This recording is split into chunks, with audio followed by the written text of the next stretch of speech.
कभी ऐसा महसूस हुआ है कि जो खबरें हम देख रहे हैं वो शायद पूरी कहानी नहीं है?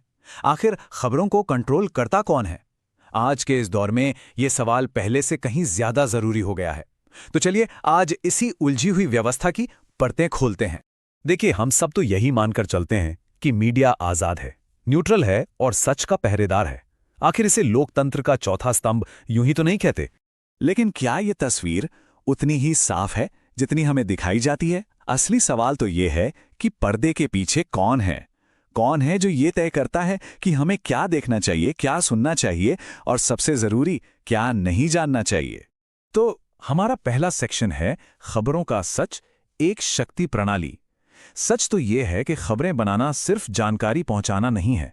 ये एक ऐसा सिस्टम है जो अक्सर सरकार, बड़े बड़े कॉरपोरेट्स और ताकतवर लोगों के फायदों से गहराई से जुड़ा होता है। इसका सीधा सीधा मतलब यह है कि जो जानकारी पावर में बैठे लोगों के लिए सेफ है और फायदेमंद है, वही हम तक पहुंचती है। और जो खबरें इस सिस्टम पर सवाल उठा सकती हैं, उन्हें या तो दबा दिया जाता है या फिर इतने हल्के फुल्के ढंग से पेश किया जाता है कि उनका कोई असर ही नहीं होता। तो सवाल यह है कि यह सब होता कैसे है? इस पूरे खेल को समझने के लिए एक मॉडल है जिसे प्रोपेगेंडा मॉडल कहते हैं। चलिए इसे एकदम आसान भाषा में समझने की कोशिश करते हैं।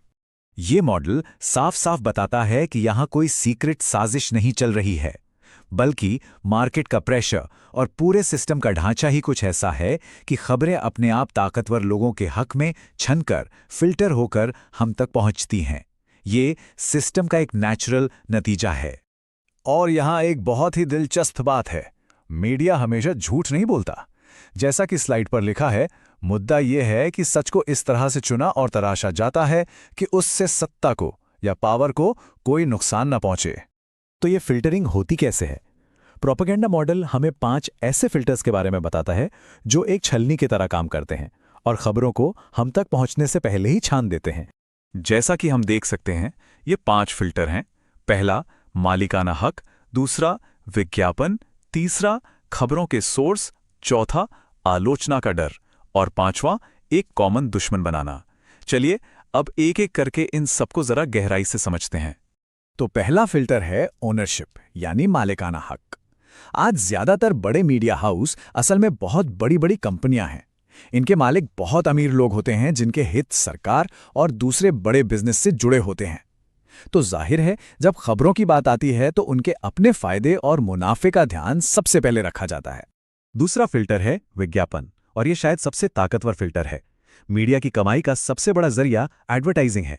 इसका मतलब ये हुआ कि मीडिया के असली ग्राहक हम और आप नहीं, बल्कि विज्ञापन देने वाली कंपनियां हैं। और सोचिए, कोई भी कंपनी ऐसी खबर को सपोर्ट क्यों करेगी जो उसी के बिजनेस पर सवाल उठाए? तीसरा फिल्टर है सोर्सिंग, यानी खबरों के स्रोत।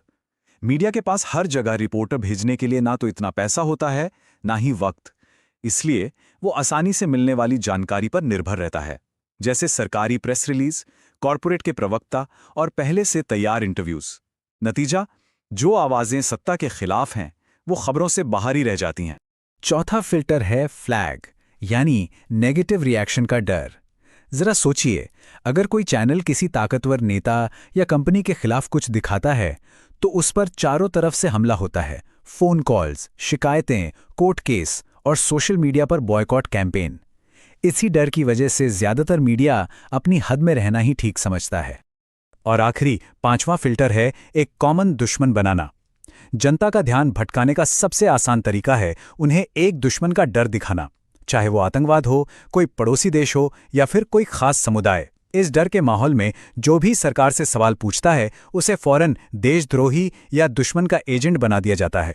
तो इन 5 फिल्टरों से छनकर जब खबर हम तक पहुंचती है तो उसका नतीजा क्या होता है? नतीजा ये होता है कि हमें दुनिया की एक तोड़ी मरोड़ी हुई अधूरी तस्वीर मिलती है। जैसे इस उदाहरण वाले चार्ट में देख सकते हैं, करीब 75% खबरें सरकारी और कॉरपोरेट सोर्स से आती हैं। वहीं आजाद और विरोधी आवाजों को सिर्फ 25% जगह मिलती है। ये जो असंतुलन है, ये पूरी कहानी को ही बदल देता है। ये सिस्टम एक चुनिंदा हकीकत बनाता है।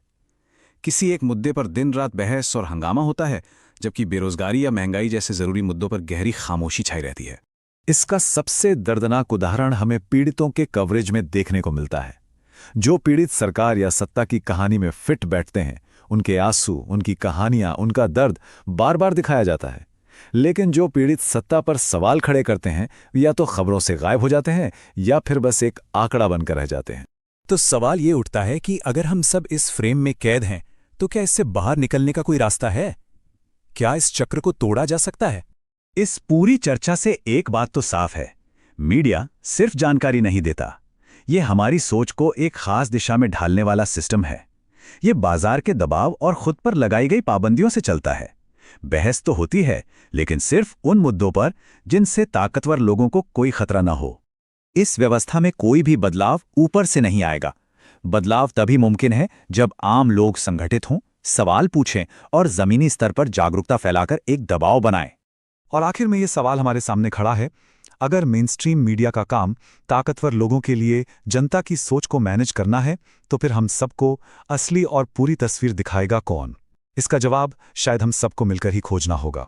कोई सब्सक्राइब नहीं किया तुमको, इतना बड़ा चैनल हो गया, कोई बेल आइकन नहीं दबाया तुमने।